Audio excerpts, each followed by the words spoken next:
Are you feeling all right? Lost to thoughts of Utah and where he disappeared to consumed me. So much so, I hadn't heard Will's initial question. It wasn't until he waved his hand in front of my face that I snapped out of my trance-like state. "I'm sorry, what did you say?" He brushed his hair off his face, the dark brown strands falling back into place seconds later. I asked if you're feeling okay. You've been rubbing your stomach nonstop. Is something wrong? Rubbing my belly had become second nature these days, a calming habit. "I'm fine. Just thinking," I responded. About? "Nothing in particular." I flashed him a grateful smile for his concern, praying he didn't persist. Will was sweet and had helped me on several occasions by taking shifts for me when I hadn't felt well. But I didn't want to get into everything that plagued me, especially when my thoughts confused me more than made sense these days.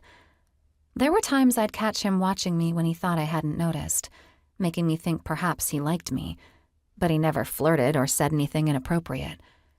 Utah, however, often told me he believed Will was interested in me. The topic of my coworker rubbed him the wrong way, but instead of assuaging his concerns, I simply told him he was crazy, a response he didn't care for, which was always evident in the scowl on his face. "Have you heard from Utah yet?" Lena asked, reaching around me to grab a mug. I told her all about how he'd begged me to let him come to the ultrasound appointment, but then never showed up. "Not yet. I called my brother last night to see if he could get in touch with him, but so far, nothing."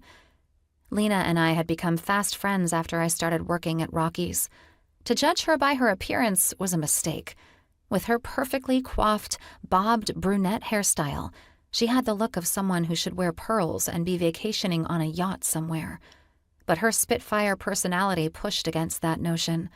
She never held her tongue when it came to the patrons, which was often a source of amusement. "Maybe he's ghosting you." "He wouldn't do that," I responded. "Besides, he can't really ghost me. We're having a baby together.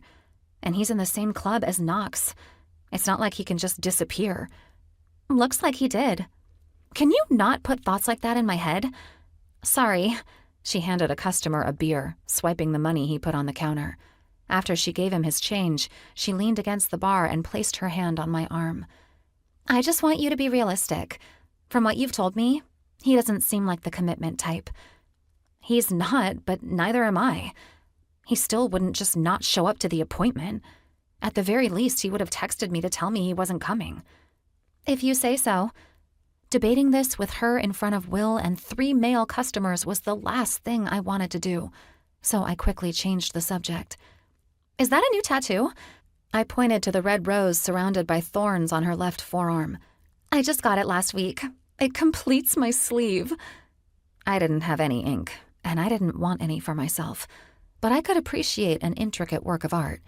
Lord knew I loved looking at Utah's entire body, which was covered in tattoos.